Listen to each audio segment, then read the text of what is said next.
Bonjour et bienvenue sur KTV, en direct à la télévision, à la radio et sur les réseaux sociaux pour ce temps de parole consacré aux enfants. Et pour en parler, nous recevons la présidente de Akiza Wanadza et pour le collectif CID, Lydia Bernaout. Bonjour. Bonjour. Comment ça va ? Très bien, merci. Alors, bienvenue sur ce plateau. On est là pour parler d'une action que vous mettez en place, une action importante qui a démarré pour lutter contre les violences sexuelles sur mineurs. Expliquez-nous le processus de cette organisation pour mettre ça sur pied. Tout à fait. En fait, on est parti de notre événement de promotion annuel pour les droits des enfants, donc qui avait eu lieu l'année dernière en présence du secrétaire d'État en charge de l'enfance et des familles. Et en fait, d'un constat qui est de s'orienter vraiment vers l'article 19, donc de la protection des enfants contre toute forme de violence, notamment physique et sexuelle.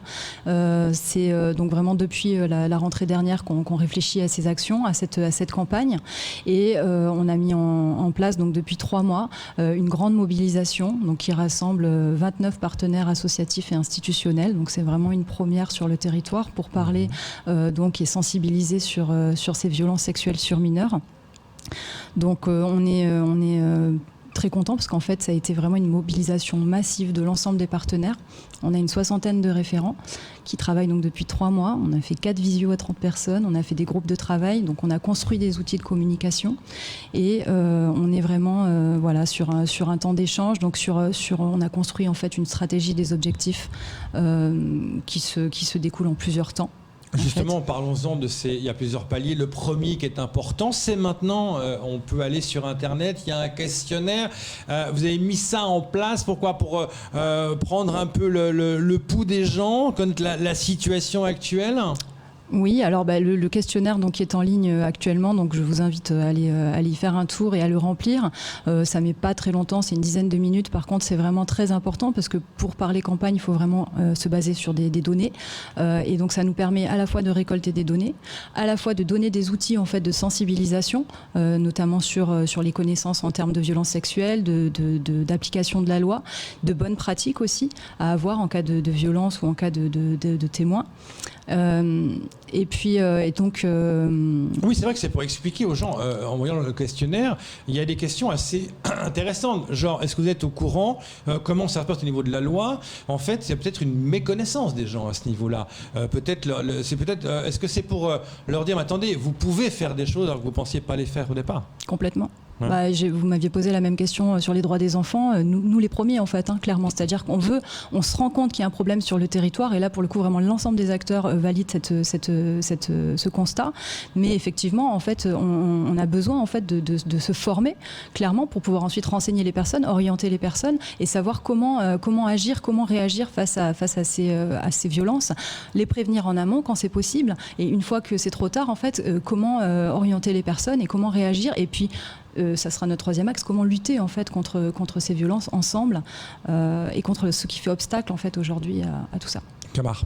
Alors Lydia, quand on regarde un peu la particularité un peu de notre territoire, c'est vrai qu'aujourd'hui avec vos partenaires respectifs, vous continuez à vous former, à continuer le combat, la lutte, sauf que dans les foyers aujourd'hui, on a ce problème, à chaque fois on le dit, qu'elle concerne vraiment toutes sortes de violences, notamment même les violences conjugales. Aujourd'hui, ça reste tabou d'en parler et on imagine bien que pour nos marmailles, des enfants qui n'osent pas aujourd'hui, même si on voit en France aujourd'hui ce phénomène de la parole qui se libère, des jeunes femmes qui dénoncent aujourd'hui, mais justement, comment le travail doit être fait aujourd'hui au niveau des établissements scolaires, au niveau des associations pour qu'un enfant puisse déjà interpréter un acte et le juger, tiens, c'est un acte violent, c'est un acte sexuel, et pouvoir en parler par exemple à une éducatrice ou à une enseignante? Il y a un énorme travail de sensibilisation à faire, ça c'est une certitude. Alors ensuite, il y a plusieurs domaines en fait de secteurs d'activité, on va dire. Par exemple pour l'éducation nationale, donc il y a un appel à projet qui a été lancé là, qui est vraiment dans le but donc de s'intéresser donc à cet article 19 et à comment prévenir un maximum les violences et comment orienter les enfants et comment les faire parler de ces sujets-là. Donc en fait c'est un appel à projet qui concerne, enfin qui comporte un certain nombre d'outils. outil, notamment un référentiel extrêmement bien fait, qui va pouvoir aider vraiment les enseignants à pouvoir justement aborder des problématiques donc, liées à l'éducation à la sexualité, qui vont concerner des données donc, biologiques, psycho-affectives, sociales, en fonction de l'âge et du niveau scolaire, en fonction des programmes scolaires même. Donc c'est quelque chose d'en fait vraiment un outil merveilleux qui va permettre aux enseignants volontaires de pouvoir s'en saisir, avec toujours le soutien du service social qui est quand même également le premier en fait à pouvoir et à devoir réagir sur ces phénomènes. On a commencé par exemple au collège de Passamenti, on a mis 8 actions en place. Sur ces 8 actions, il y a des groupes de parole qui se font sur la pause méridienne. Donc c'était un petit peu le test, là, cette première semaine et la semaine passée. Est-ce que les gens vont venir? Comment les élèves vont se comporter? Comment ils vont parler? Et en fait, il y a une vraie libération de la parole. Et on s'en doutait un petit peu parce qu'en fait, on a notre vice-présidente de l'association, qui est une présidente de l'association Ose libérer ta parole, Subutu Wedze Tilao. Qui a commencé en fait cette libération il y a près de 2 ans, donc avant même en fait les hashtags MeToo inceste, MeToo, etc. En brisant un petit peu ce silence, et le silence dont vous parliez, Kamar, en fait il est partout. Il est effectivement, c'est vrai, très présent dans cette société. On ne le cache pas, c'est-à-dire que c'est un phénomène qui touche, on le sait, à minima 6 millions de Français. Donc c'est un vrai phénomène de société, c'est un véritable enjeu de santé publique. Ça fait 3 élèves par classe environ. Sur des données nationales, on en a hélas encore très peu ici. On est en train d'en compiler en fait. Mais on peut imaginer effectivement que c'est au moins autant, voire plus. Et effectivement, comment briser ce silence? En fait, simplement, voilà, Saïrati a commencé seul il y a 2 ans. On l'a rejoint, on est 29 partenaires, donc il y a une vraie mobilisation derrière. On part dans les écoles, donc c'est 100 000 élèves qui peuvent être sensibilisés. C'est les professeurs qui vont s'y mettre. Dans les associations et les structures associatives, et donc on a notamment la profession sport et loisirs qui part avec le milieu du sport. Il y a un vrai enjeu de formation auprès des personnels. Donc par exemple, pareil sur Apprentis d'Auteuil, sur Caritas, ce sont des structures qui ont déjà entamé la formation des personnels pour pouvoir effectivement être au plus près et adapter surtout au contexte la sensibilisation. Alors justement, aujourd'hui avec tous les acteurs, on sait que par exemple, il y a parmi ces violences, Lydia, on a souvent ici l'inceste. Est-ce qu'on a quand même ces intervenants socio-professionnels qui peuvent jauger un enfant, le voir et peut-être aller dans son milieu de vie? Peut-être qu'il n'en parle pas, mais voilà, peut-être en tout cas c'est lui qui le fait subir et dans son cocon familial. Donc est-ce que là aussi les acteurs en tout cas ont ce genre d'action souvent dans l'année? Alors l'inceste, pour le coup, là, on est vraiment sur quelque chose de très particulier. Effectivement, il n'y a même pas de mots, en fait, pour en parler, ni pour le mot viol, d'ailleurs, donc dans la société. Donc là, c'est vraiment quelque chose de nouveau, en fait. On sait par rapport au national que, en fait, sur les violences sexuelles dont on parlait tout à l'heure, il y a 44% en fait qui sont incestueuses. On imagine que les ratios sont c'est énorme. Voilà, c'est énorme. C'est énorme. Les enfants ne savent pas du tout, en fait, ce que c'est. Donc comment s'en protéger? Ils peuvent l'être, et peut-être même certains adultes. Donc c'est pour dire comme il y a du travail à faire en amont. Il faut savoir qu'en moyenne, en fait, donc un enfant, alors il y a, dans ces victimes qu'on recense, il y en a quand même 70% qui vont parler un jour, en fait, mais souvent ils mettent 12 ans en moyenne à le faire, donc c'est énorme. Il y en a aussi 4 sur 10 qui souffrent d'amnésie traumatique, qui fait que justement ça peut mettre jusqu'à 20 ans, en fait, un souvenir à remonter. Il y a un sens de déni, non ? Par rapport à la victime? Alors oui, ils appellent plutôt ça amnésie traumatique. En fait, déni peut-être aussi. Disons que c'est difficile en fait de savoir depuis la victime en fait le ressenti et les étapes qui vont. Voilà, il y a certains qui vont s'en libérer rapidement, et puis c'est ceux qui effectivement vont pouvoir être accompagnés. Alors non, pour répondre à la question, bien évidemment, et sur nos axes en fait, on a vraiment une fois qu'on s'est engagé à sensibiliser, l'idée d'agir et de réagir, donc de pouvoir dépister ces personnes et les orienter. Et en fait, le troisième axe clairement va dans le sens d'un manque évident de structures de formation du personnel, de structures d'accueil qui vont pouvoir permettre de prendre en charge en fait réellement ces victimes et de les accompagner. Oui, pardon, j'allais vous couper. Prochain point important dans ce processus, c'est en septembre, avec la signature d'une charte entre différents acteurs. Parlez-nous de cette charte qui est importante quand même, c'est pour l'engagement des acteurs majeurs. Alors, c'est destiné à qui cette charte et quel est l'élément important de la charte ? Oui, donc voilà. Alors du coup, donc pour reprendre peut-être donc en 3 phases, la première, elle commence maintenant donc d'avril. Avec ce questionnaire. Voilà, avec ce questionnaire, avec l'appel à projet, avec Profession Sport et Loisirs, avec d'autres acteurs en fait qui commencent aussi les formations au sein de leur structure. Et effectivement, le lancement officiel aura lieu par la signature d'une charte par les 10 personnalités de Lille. Ça, on y tient plus que tout. C'est fondamental en fait. Donc c'est l'aspect, si vous voulez, descendant, c'est-à-dire du haut vers le bas, or que les questionnaires et les sensibilisations populaires vont plutôt avoir un effet du bas vers le haut. Et donc signé par bien évidemment le délégué du gouvernement. On sait que le gouvernement s'est fortement engagé depuis notamment l'histoire de Camille Kouchner et MeToo Inceste, s'est fortement engagé dans ce combat. Donc le délégué du gouvernement, le recteur, la directrice de l'ARS, bien évidemment le président du conseil départemental en tête de file de la protection de l'enfance. Et donc c'est vraiment le président du tribunal judiciaire avec qui on travaille, on travaille bien sûr avec les magistrats qui nous ont aidés à rédiger la charte et les annexes. Il y a 12 pages d'annexes qui veulent vraiment être un document qui va pouvoir sensibiliser, responsabiliser l'ensemble des acteurs.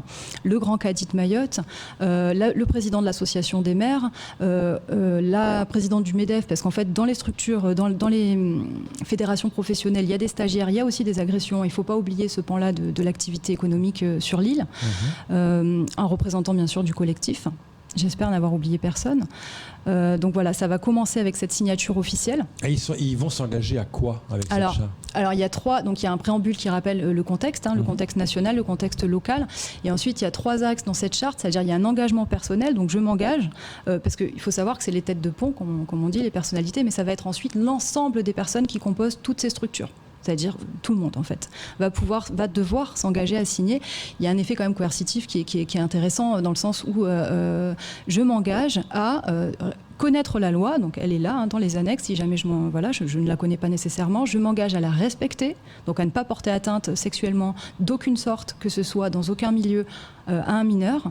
Je m'engage ensuite à agir et réagir quand j'ai connaissance de tels faits, et je m'engage ensuite à lutter contre ce phénomène-là activement à l'intérieur de ma structure, que ce soit en termes que ce soit un politique, que ce soit un acteur de la vie économique, que ce soit un professeur, un policier, tout le monde s'engage à lutter. Donc il y a vraiment quelque chose qui se veut massif et qui se veut vraiment porté par tout l'ensemble des acteurs de la société.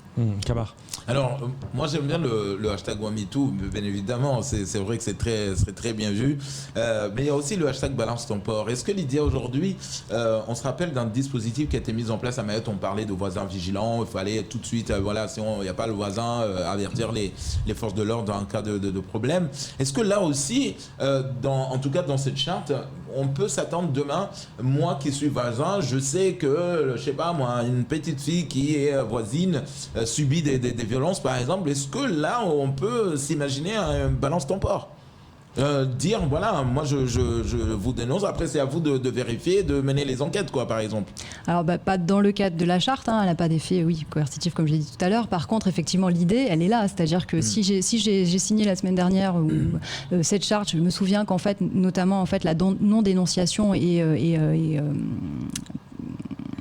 merci, de 3 ans de prison notamment. Donc en fait, oui, ça rappelle un petit peu aux gens effectivement, parce qu'en fait, nous, on n'a même pas commencé la campagne, qu'on a déjà des témoignages, en veux-tu, en voilà, de qui mon voisin, de qui. Si on est au courant de ça, on se rend complice aux yeux de la loi, le fait de ne pas dénoncer. C'est important, parce que les gens disent oui, je savais, j'ai rien dit. Bien sûr.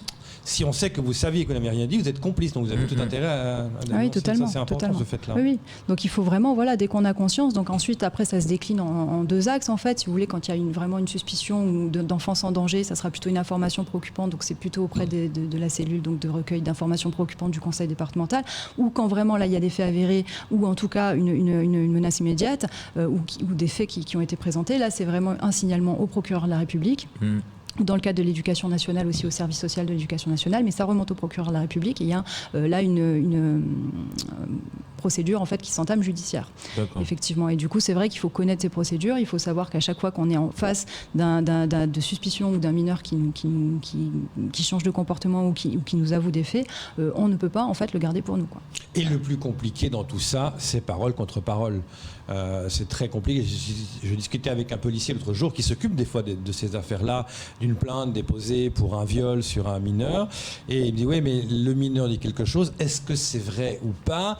Après Après, ça dépend. Il y a beaucoup de facteurs et Ouais. c'est pas évident. Après, de mêler le vrai du faux. Mais ce qui est important, c'est d'agir, en tout cas, parce que trop de personnes... Ce qui est important surtout, c'est de pas forcément relayer ce genre de faits, si je peux me permettre, parce qu'en l'occurrence, déjà, il y a des policiers qui prennent pas des plaintes, et on en a un petit peu souvent en ce moment, des gendarmes même. Et puis, au-delà de ça, en fait, les fausses dénonciations ou le fait qu'en fait, ça, c'est pas bon du tout d'en parler, en tout cas si souvent, parce qu'en fait, ça concerne à peine 2%. C'est-à-dire que sur les cas dont on vient de parler, qui sont massifs, qui concerneraient 3 élèves par classe, il faut savoir que sur les 70% qui vont parler, il y en a 8% à peine qui vont être mis à l'abri de leur agresseur. C'est rien, en fait. Donc si en plus on se met à dire que oui, c'est parole contre parole, etc. Oui, non, mais j'entends bien que c'est effectivement très délicat, hein, bien évidemment, mais en fait, il n'y a pas, on peut dire quasiment, de fausses dénonciations. C'est-à-dire qu'à un moment donné... On rappelle qu'il y a un numéro, c'est le 119, je crois. Hein, alors voilà, il y a exactement. Donc il y a un numéro qui est le 119, donc de l'enfance en danger. Il y a également l'ACFAV, donc le 5555, qui a quand même la possibilité de pouvoir faire un accueil dans les 3 langues. Donc ça, c'est important, shibushi, shimaoré et français. Effectivement, voilà, il y a des numéros d'urgence. Bon, bien sûr, le 17 en cas d'urgence. Le 119, le mieux, c'est d'en parler à l'enfance en danger. C'est bizarre que... c'est bizarre. Moi, je me demande toujours pourquoi c'est difficile, en tout cas, surtout à Mayotte aujourd'hui, Lydia, de voir des campagnes spot à la télé, à la radio. On en fait tellement sur les sujets de société. Pourquoi on est incapable aujourd'hui de faire de la publicité pour ne pas toucher ces enfants-là, pour ne pas violenter ces enfants-là? On n'en voit pas. Est-ce que ça reste tabou? Est-ce ça va choquer ça? On n'en parle pas avec vos partenaires? Oui, tout à fait, vous avez raison. Non, mais si, alors bonne nouvelle, ça arrive. On a 2 clips de sensibilisation qui vont être diffusés massivement donc à la télé et sur les réseaux sociaux. Donc c'est très très important, vous avez raison de le signaler. On a aussi des affiches en fait, donc, qui se déclinent en 10 visuels en fait, qui seront donc lancés en même temps que la campagne, officiellement, mais qui rappellent en fait que ça arrive absolument dans tous les milieux. C'est-à-dire le milieu familial, bien évidemment, mais également le milieu sportif, le milieu scolaire, et le milieu des entreprises, etc. Donc oui, il faut en parler plus que ça, c'est clair. Il y a un vrai gros travail à faire. Là, je crois que c'est la première fois en fait qu'il est fait ce travail, et en plus mené de manière aussi massive. Donc, on a vraiment un espoir que ça infuse en fait dans la société. Ça va pas se régler du jour au lendemain. Par contre, ça va infuser dans la société. Ça, c'est une évidence. On va faire quand même un retour sur les questionnaires. Donc, alors, bien évidemment, c'est anonyme parce qu'il y a une phase de libération de la parole où ceux qui veulent parler le souhaitent. C'est complètement anonymisé. Par contre, nous, on fera un retour sur les signatures de la charte et sur les retours questionnaires à mi-parcours, on va dire. Et donc après le lancement officiel, logiquement. Voilà, on fera un retour dans ces eaux-là, et puis ensuite on fera également un événement, donc comme on a l'habitude d'en faire autour du 20 novembre pour célébrer l'anniversaire de la Convention internationale des droits des enfants. Comme l'année dernière, ouais. Et là, ça sera vraiment orienté sur ce sujet. Donc si vous voulez, on a une campagne en gros qui part de avril et qui va aller jusqu'à fin novembre. Et puis certainement, en fait, l'idée, bien évidemment, elle est de maintenir une régularité annuelle. C'est pas de s'arrêter là. C'est de tout ce travail qui est fait en amont. On veut bosser énormément depuis des mois pour mettre ça en place. Ça va démarrer. Là, ça a démarré sur Internet, ça démarre vraiment avec la charte en septembre, puis en novembre. Et il ne faut surtout pas qu'au 1er décembre, ça s'arrête. C'est ça, parce qu'on s'était dit déjà pour les droits des enfants, et on voit qu'en fait, ça ne s'arrête pas. Et alors, non seulement ça ne s'arrête pas, mais en fait, on double.